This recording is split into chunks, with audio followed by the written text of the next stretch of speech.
Hello, this is Amy Baker. This is my action research proposal on math anxiety and action research in the elementary classroom. When starting this action research course, my class and I were in the midst of recovering from Hurricane Harvey. We were required by our district to cover all material in the first 6 weeks, even though we were behind by 1 week. As a result, we had pressure from administration and from our district to cover multiple weeks of material and to take multiple tests within 1 week. I found my students struggling not just with content, but in answering what seemed like simple math problems. We had an assembly about the second week of school for administration to get a chance to talk to our fourth graders. This turned out to be a time for administration to talk about our low star scores. I could visibly see the anxiety for math rising within my students. These observations led to the want to discover more about math anxiety and how to help my students become more confident in math. The purpose of this study is to understand the causes, effects, and methods to reduce math anxiety in the elementary classroom with students in a Title I school. This information will be used to see what factors are contributing to anxiety levels in students and at what level of anxiety is a student most successful. Some of the terms that will be used in this study are things such as math anxiety. And math anxiety is not just in reference of an assessment. This will be in reference to any time a person feels tension, apprehension, or fear in situations involving math. Socioeconomic status, or SES, is a measure of economic and social status determined by education, income, occupation, and area of residence. In this case, it'll be a reference to students in low-income households, which come from households with low socioeconomic status.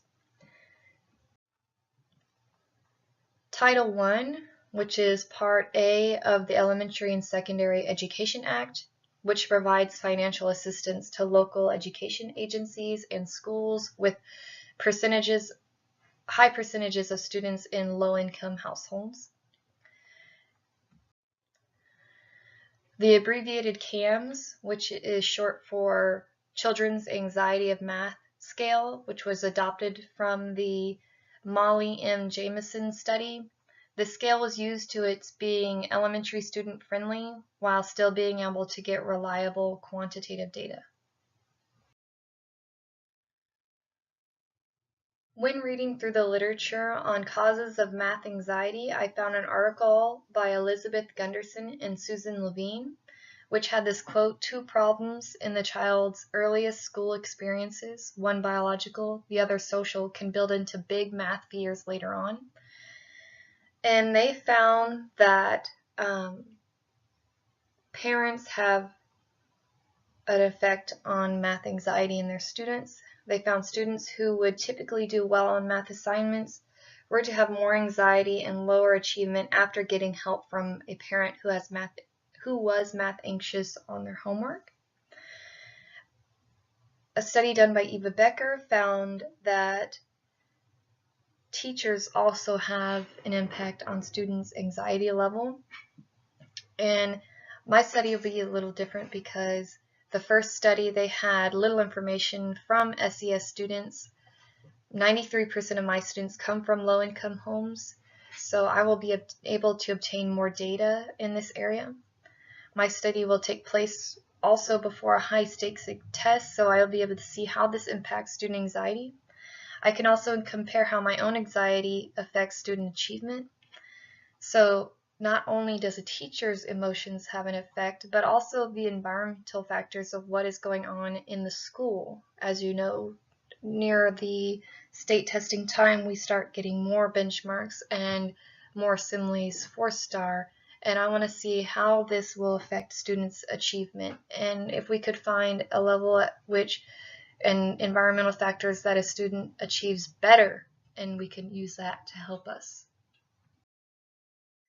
William Siebers wrote a dissertation about exploring how math anxiety may create a barrier in math achievement. Through the information, they wanted to create an intervention strategy. Math anxiety starts earlier than middle school. research needs to be done before then to lower anxiety levels before middle school.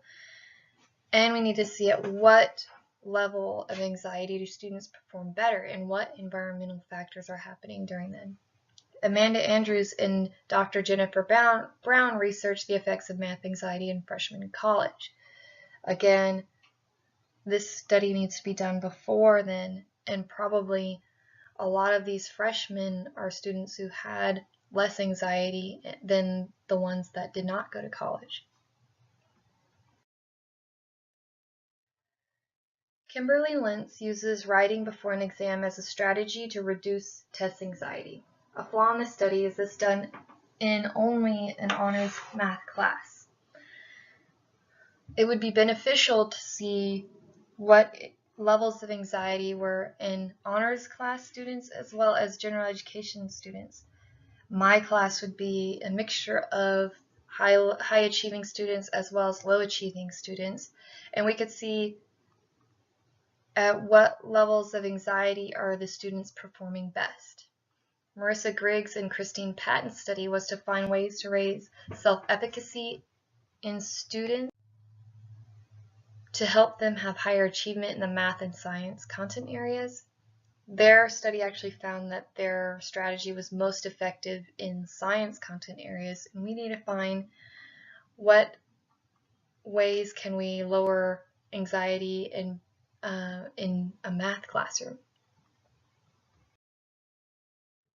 The questions this research hopes to answer is what aspects of a student's home environment affect their math ability and anxiety? Which factors are contributing to the anxiety levels in the students within school setting? And at what level of anxiety is a student most successful? This information will be used to see what factors are contributing to anxiety levels in the students and at what level the anxiety is most successful. This study will take place within a 4th grade classroom where at the school we have 93% of students who come from low-income households. It will be a mixture of students who have already had high achievement on math exams as well as low achievement.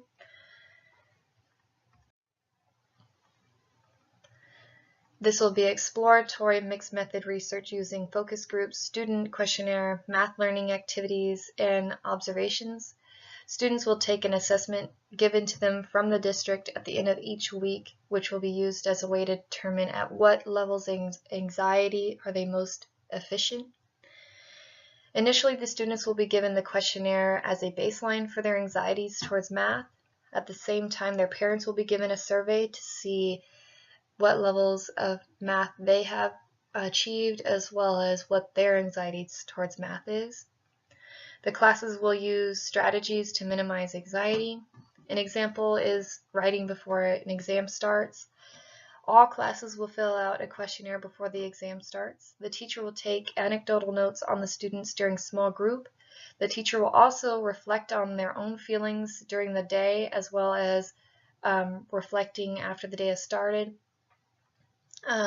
The teacher will also take notes on what other factors are going on within school, if there's any assemblies going on, or if there's any benchmarks that have been happening during this time.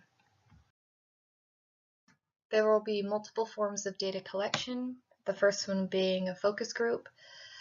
6 students will be randomly selected from 3 different homeroom classes, hopefully about 2 from each homeroom, and we will meet every 2 weeks during a PE time. This will take place on Thursdays because on Thursdays is considered our travel day and we have multiple electives during that day.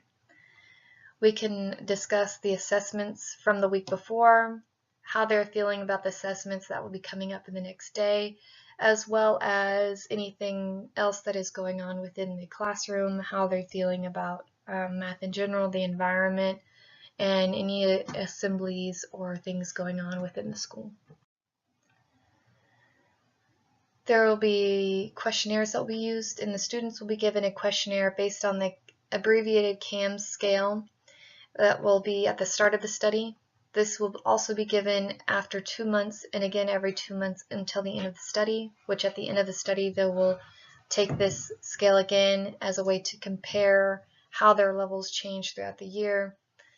And This will also be given on non-exam days.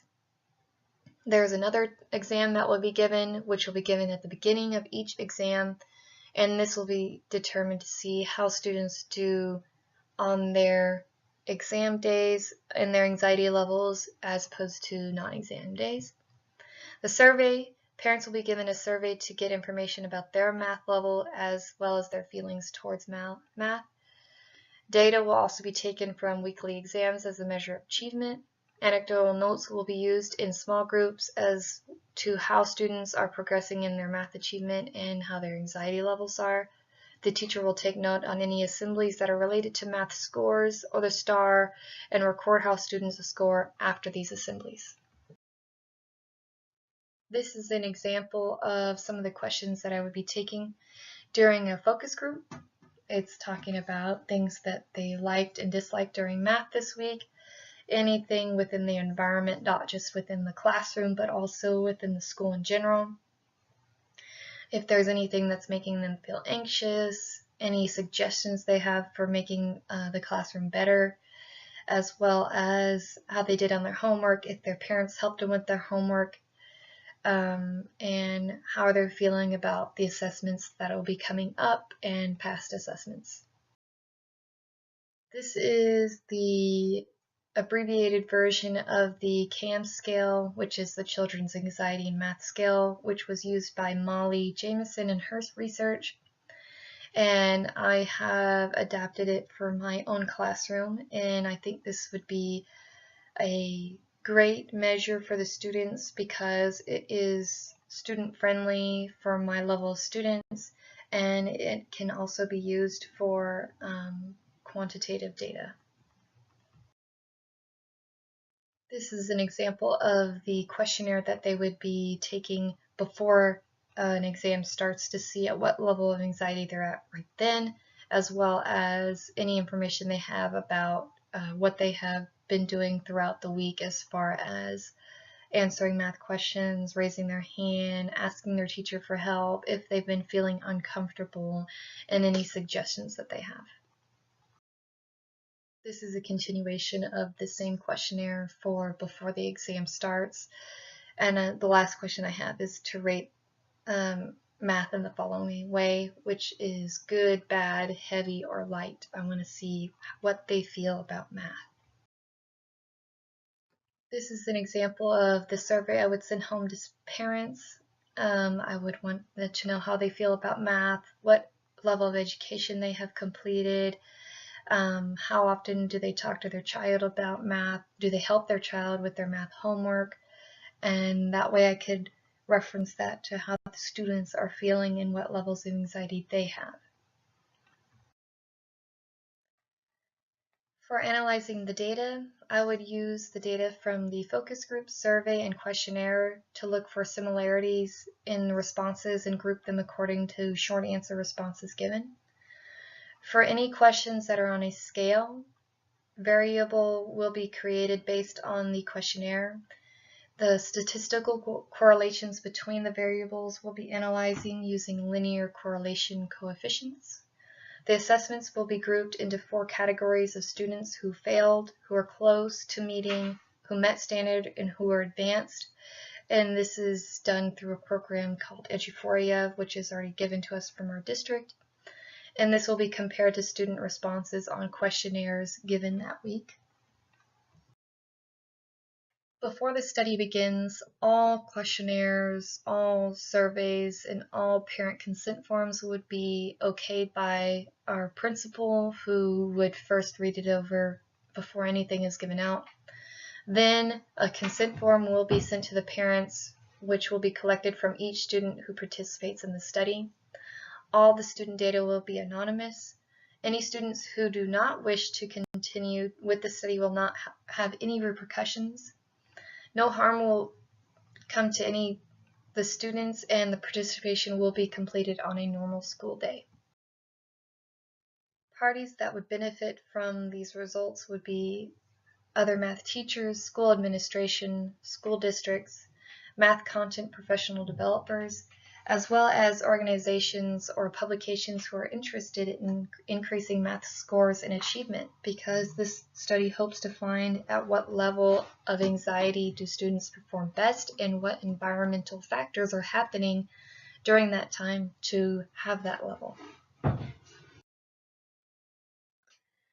A limitation that could be seen in the study could possibly be that it's only done in one teacher's classroom, which the study will be given to 3 different homerooms. Yes, it'll be done within one math classroom, but it'll be almost 60 students, and other teachers could complete this study as well as other grade levels could do this study. Students may have anxiety stemming from past teachers as well as before they came to school. This study can be used as a tool for early elementary teachers as a way to combat those anxieties. Students may get anxious from having to write before an exam, and the writing is not something that will be graded, and it will be free for them to do. They could even draw a picture if that makes them feel better. And the questionnaire before the exam may increase student anxiety, and this will probably be part of their routine, and it's more of a reflection and no grade is part of it. Also, it will be anonymous.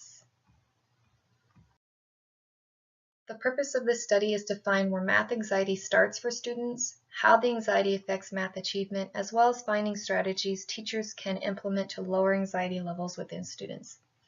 This information will be used to see what factors are contributing to anxiety and at what levels of anxiety is a student most successful.